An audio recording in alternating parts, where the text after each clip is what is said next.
자, 오늘은 믿음의 결산서라는 제목으로 말씀을 나누고자 합니다. 한번 따라해 보세요. 제가 청년 때 신앙이 그리 뜨겁지 않은 후배 자매가 있었어요.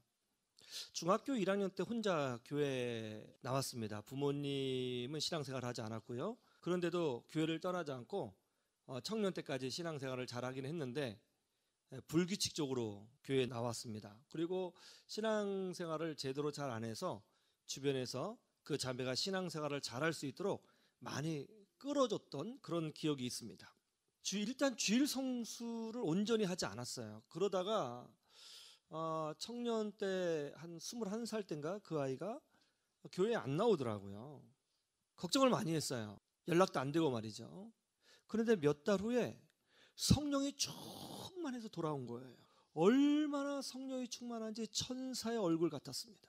그래서 제가 그 자매에게 무슨 일이 있었느냐 이렇게 물어봤어요. 그러자 그 자매가 이런 얘기를 해주는 거예요. 자기 무당을 만났다는 거예요. 남동생이 있는데 군대를 제대하자마자 도박에 빠졌다고 합니다. 그리고 나중에는 카드빚까지 끌어다 썼다는 거예요. 그리고 사채까지 끌어다 썼다는 거예요. 이 동생 빚을 갚으려고 이 자매가 정말 미친 듯이 일을 했답니다. 그러면서 동생의 빚을 갚아주는 자기 자신이 너무 한심하고 불쌍하게 느껴졌대요. 내 인생은 왜 그런가? 왜 아빠는 일찍 돌아가셨나? 난 왜 이렇게 살아야 되나? 그런 마음을 가지고 있었답니다. 그런데 이 동생이 도박을 해가지고 카드빚을 끌어다 쓰고 사채를 끌어다 쓰는 것 때문에 그 빚을 갚아주는 것도 너무 힘든 과정에 있었는데 어머니가 마당에서 걸어가시다가 뭐에 걸려 툭 넘어지셨는데 고관절에 골절을 입으셨다는 거예요. 이런 고난들이 계속되니까 이 자매가 확 무너졌어요. 아니 도대체 하나님이 계시다면 왜 이런 일이 나에게 반복적으로 일어나는가? 그러면서 교회에 나오지 않게 됐답니다.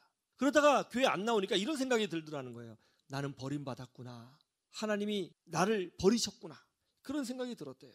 그러다가 답답한 마음에 지인의 소개를 받아 미아리에 있는 유명한 무당을 찾아갔다는 거예요. 그 무당을 딱 만났는데 그 무당이 갑자기 자기를 노려보더니 야, 너 교회 다니지? 너 정죄 없어? 교회나 잘 다녀? 그러더래요.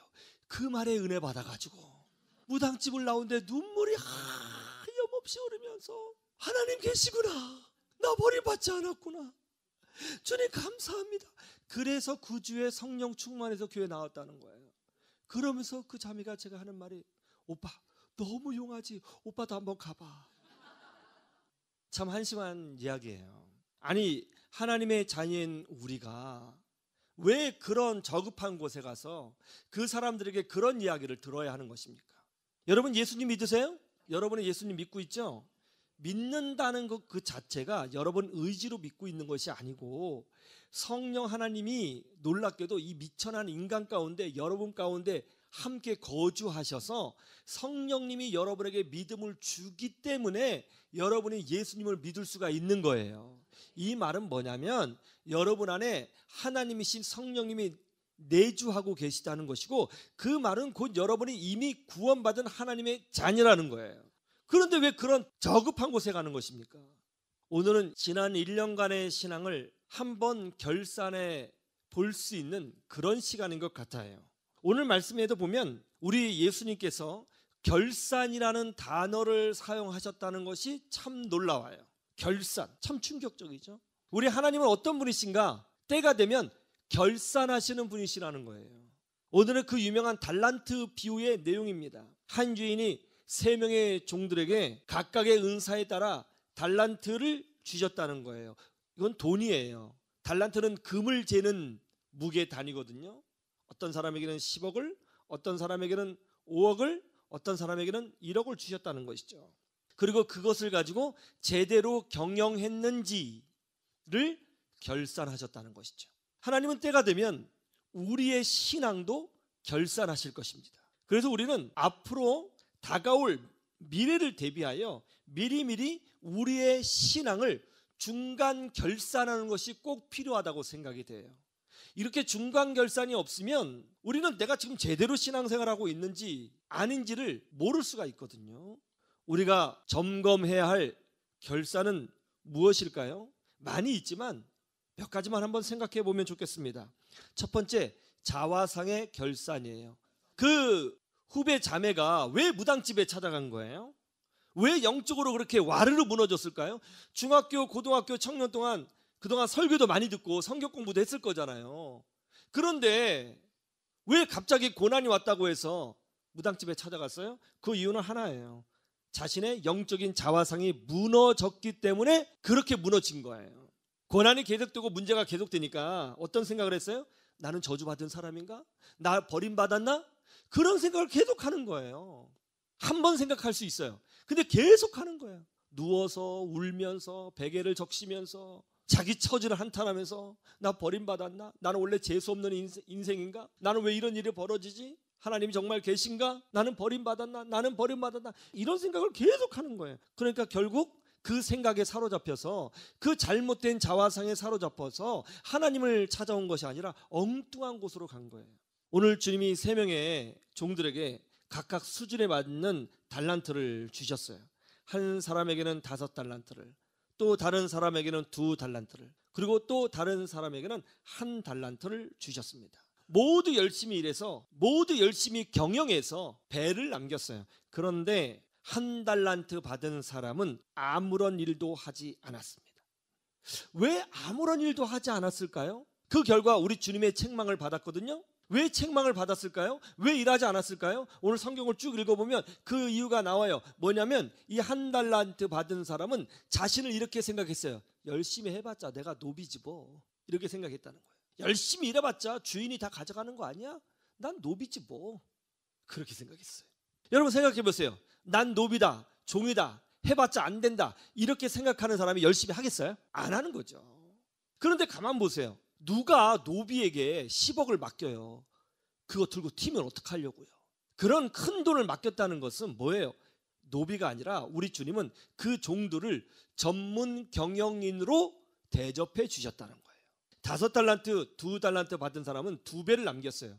왜 그랬을까요? 오늘 성경에 보니까 열심히 장사했다, 열심히 경영했다라고 되어 있어요. 자기 자신을 전문 경영인으로 인식한 거예요. 우리 주님께서 열심히 일한 그 종들에게 더 많은 것을 맡겨주셨습니다. 제가 청년부 사역을 할 때 눈이 아주 이쁜 자매가 있었어요. 딱 보면 눈밖에 안 보여요. 너무 이뻐요. 동양 미인이에요. 크지는 않은데 한번 웃음을 지면 그 눈웃음이 웬만한 남자 청년들 다 쓰러뜨려요. 정말 제가 봐도 예뻐요. 제가 청년 담당 교육자로 있을 때 그 자매를 보면 쟤는 진짜 눈 하나는 타고났네. 그렇지, 청년들 중에 그 자매를 좋아하는 청년들이 있었는데 물어보면 눈이 너무 이쁘다고 한결같이 얘기하더라고요. 그래서 제가 그 자매를 보고 너는 참 하나님의 축복을 많이 받았다. 눈을 참 이쁘게 가지고 태어났네 라고 했더니 그 청년이 하는 말이 뭐냐면 저는 제 눈이 싫어요. 그래요. 왜 싫어? 저는 빨리 쌍꺼풀 수술하고 싶어요. 그러는 거예요. 하지 마. 큰일 난다. 그 자체로 너무 이뻐. 절대로 하지 마. 아니에요. 저는 해야 돼요. 저는 이게 조금만 눈이 크게 보이면 좋겠어요. 그래서 제가 얘기해 줬어요. 너 좋아하는 남자애들도 많은데 그 아이들이 한결같이 네 눈이 이쁘대. 거짓말하지 마세요, 목사님. 내가 왜 거짓말을 해? 진짜라니까. 아니에요. 저는 거울 볼 때 제 눈 보면 너무너무 화가 나고 속상해요. 그러더라고요. 자기 자신이 객관적인 관점은 필요 없고 내가 못난이다 생각하면 못난이로 사는 거예요. 결국은 수술하는 거예요. 결국은 객관적인 것이 필요 없어요. 자기가 내 눈 못생겼어라고 생각을 하면 자기 자화상이 나는 못난이야 라고 생각하면 그 사람은 못난이로 산다니까요. 주변에서 아무리 아니라고 얘기해도 소용없어요. 자기 자신이 마음에 안 드는 거예요. 결국은 한다고요. 참 사람은 자기 자신만의 자화상을 가지고 있어요. 어떤 한 청년은 서울의 괜찮은 대학을 나왔는데 자기는 자꾸 실패자라고 생각하는 거예요. 원하는 대학에 있었는데 못 갔거든요. 자꾸 비교하면서 실패자라고 생각하는 거예요. 근데 남들한테 그 학생의 학벌을 얘기해주면 깜짝 놀래요. 참 묘하죠. 여러분, 그렇게 잘못된 자화상을 가지고 사는 청년이 행복하게 살겠어요? 아니면 불행하게 살겠어요? 불행하게 사는 거예요. 아무리 남들이 너 이쁘다 라고 얘기해도 불행하고요, 너 학벌 괜찮아 라고 말해줘도 받아들이지 않고 불행한 거예요. 행복은 자기가 창조하는 겁니다. 여러분, 우리 믿음의 사람들은 주 예수 그리스도 안에서 하나님의 자녀요, 축복의 사람이라고 하는 분명한 영적 자화상이 있어야 될 줄로 믿습니다. 나는 하나님의 자녀다. 나는 위대한 하나님의 자녀다. 여기도 위대한이 더 붙어 있어야 돼요. 예수 그리스도의 피로 구원받은 그 위대함이 여러분 가운데 있다는 것을 믿으시기를 주님의 이름으로 축원합니다. 그 이유가 뭐냐면 우리 자신이 대단해서 그런 게 아니에요. 우리 자신이 대단한 게 아니라 여러분 자신이 대단한 것이 아니에요. 여러분 자신 한 명 한 명 보면 사실 초라해요. 그런데 중요한 게 뭐냐면 여러분을 부르신 분이 누구시고 여러분을 붙들고 계신 분이 누구시냐가 중요한 거예요. 그게 포인트예요. 모세가 나이 40세 때 자기 민족의 리더가 되려고 했습니다. 지도자가 되려고 했어요. 그래서 이집트에서 노예 살해를 하고 있는 자기 민족을 구원하려고 했어요. 그러나 실패했습니다. 광야로 쫓겨나갔어요.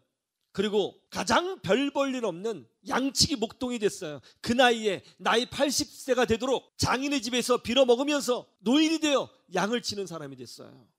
그런데 모세가 그렇게 가장 초라해졌을 때 하나님께서 모세에게 나타나셨잖아요.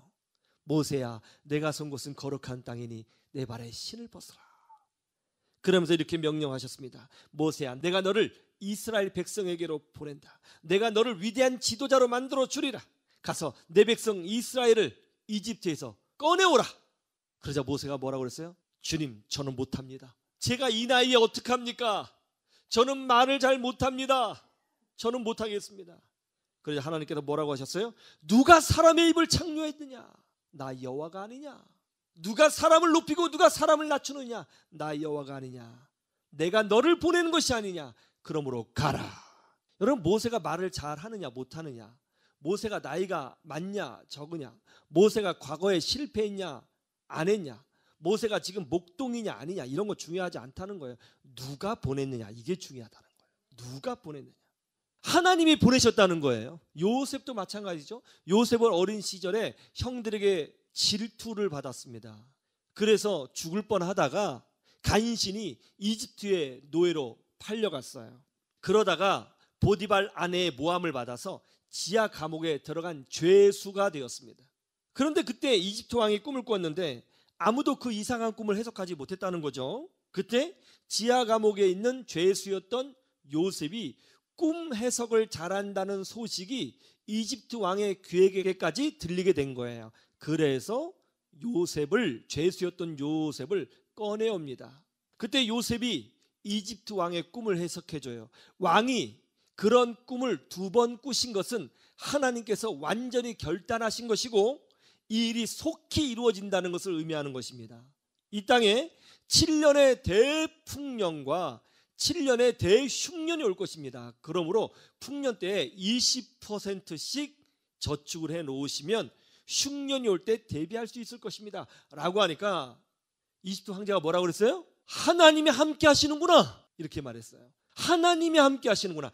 하나님이 함께 하시는구나. 그래서 요셉을 총리로 세운 거예요. 여러분, 죄수 정도밖에 안 되는 이방인 청년 아이가 꿈 해석을 잘한다고 해서 갑자기 총리가 될 수 있겠어요? 그렇게 시켜주는 왕이 있습니까? 그런 왕은 없어요. 이집트 황제가 요셉을 총리로 세웠던 이유는 하나였어요. 뭐예요? 하나님이 함께 하시는구나. 그걸 본 거예요. 하나님이 함께 하시면 죄수여도 높아지는 거예요. 뒤에 누가 있느냐가 중요한 거예요. 뒤에 누가 있느냐, 그게 핵심인 거죠. 요셉 개인으로 보면 아무것도 아니에요. 그 가나안 땅에 그냥 소수민족 중에 하나잖아요. 노예 출신이고 죄수였다고요. 아무것도 아니에요. 요셉은요, 아무것도 아닙니다. 그런데 하나님이 함께 하시니까 이집트 황제가 놀라는 거예요. 예수님의 제자들도 마찬가지였잖아요. 그들은 그저 갈릴리 바다에서 물고기를 잡아 하루 벌어 하루 먹고 사는 그런 비루한 존재였어요. 그런데 예수님이 그들을 부르셨어요. 컬링하셨어요. 그리고 예수님이 그들을 보내셨어요.